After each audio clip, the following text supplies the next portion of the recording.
Hello बच्चों, आज हम कक्षा 8वीं के विज्ञान विषय के अध्याय 2 संश्लेषित रेशे और प्लास्टिक पर चर्चा करेंगे। हम सब जानते हैं जो हम कपड़े पहनते हैं उसका निर्माण जो है रेशों के द्वारा होता है। रेशा, जिसको सामान्य भाषा में हम धागा भी कहते हैं। रेशे का उपयोग विविध प्रकार के घरेलू वस्तुओं के निर्माण के लिए भी किया जाता है। और रेशों का निर्माण जो है वो 2 प्रकार से होता है, प्राकृतिक और कृत्रिम। प्राकृतिक रूप से जो प्राप्त रेशा है, जैसे कपास, ऊन, नारियल का जो रेशा है, ये प्राकृतिक रेशे के अंतर्गत आते हैं। प्राकृतिक रेशा मतलब जो हमको प्रकृति के द्वारा प्राप्त होता है। और कृत्रिम रेशा जो है मनुष्यों के द्वारा बनाया गया रेशा है, जो विभिन्न प्रकार के रासायनिक पदार्थों के द्वारा बनाया जाता है, जिसे हम कृत्रिम रेशा या संश्लेषित रेशा या मानव निर्मित रेशा भी कहते हैं। जैसे रेयान, नायलॉन, डेक्रान, टर्लिन, डरवन आदि, ये सब जो हैं संश्लेषित रेशे हैं। संश्लेषित रेशे का जो बना हुआ वस्त्र है वो अत्यधिक टिकाऊ होता है। संश्लेषित रेशा क्या है? तो संश्लेषित रेशा जो है छोटी छोटी इकाइयों को जोड़कर बनाई गई श्रृंखला है।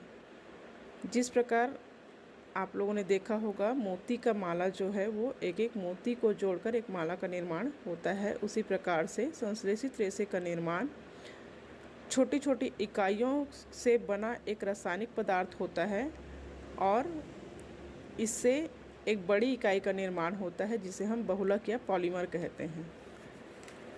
संश्लेषित रेशे जो है वो 4 प्रकार के होते हैं: रेयान, नायलॉन, पॉलिस्टर और एक्रेलिक। तो पहला जो है रेयान, जो रेशम के कीट से प्राप्त होता है और यह बनावट में बहुत सुंदर और महंगा होता है। इसका निर्माण जो है कृत्रिम रूप से 19वीं शताब्दी में वैज्ञानिकों ने रेशे के समान गुण वाले रेशा प्राप्त करने में सफलता पाई, जिसे रेयान या कृत्रिम रेशम रेशा कहा जाता है। दूसरा है नायलॉन। नायलॉन जो है यह भी मानव निर्मित रेशा है। इसे बनाने में किसी प्राकृतिक कच्चे माल का उपयोग नहीं किया जाता, अतः यह प्रथम पूर्ण रूप से संश्लेषित रेशा है, जो बहुत ही मजबूत, हल्का, चमकीला और धुलने में आसान है। इस कारण से यह बहुत प्रचलित भी होता है। इसकी मजबूती के कारण इसके रेशे से पैराशूट, रस्सी, मोजा, ब्रश आदि का निर्माण किया जाता है। तीसरा है पॉलिस्टर। यह भी संश्लेषित रेशा है और इस कपड़े पर सलवटें नहीं पड़ती और इसे आसानी से धोया जा सकता है। टर्लिन का एक लोकप्रिय पॉलिस्टर।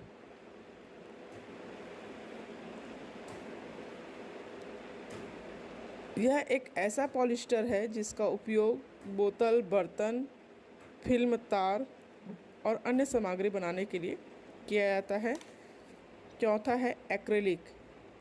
एक्रेलिक जो है ऐसा रेशा है, संश्लेषित रेशा है, जो प्राकृतिक ऊन से नहीं बल्कि संश्लेषित रेशे से बनाए जाते हैं, जिसका हम सर्दियों में उपयोग करते हैं स्वेटर, शाल, कंबल आदि के रूप में। और यह टिकाऊ होने के कारण बहुत ही प्रचलित है और चलता भी है। आगे हम संश्लेषित रेशों के गुण धर्म के बारे में पढ़ेंगे, जिसमें गुण धर्म का मतलब है प्राकृतिक रेशा या कृत्रिम रेशा को जलाकर देखने के बाद आप लोगों ने देखा होगा कि प्राकृतिक रेशा जो है वह पूर्णतः जल जाता है और राख बन जाता है, परंतु कृत्रिम जो रेशा है जलाने पर पिघलता है और यह इसका हानिकारक गुण है।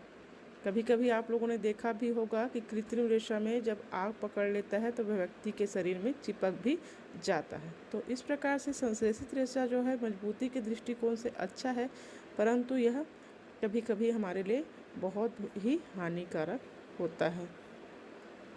आगे की चर्चा हम अगले क्लास पर करेंगे, जिसमें मैं आप लोग को प्लास्टिक के बारे में बताऊंगी।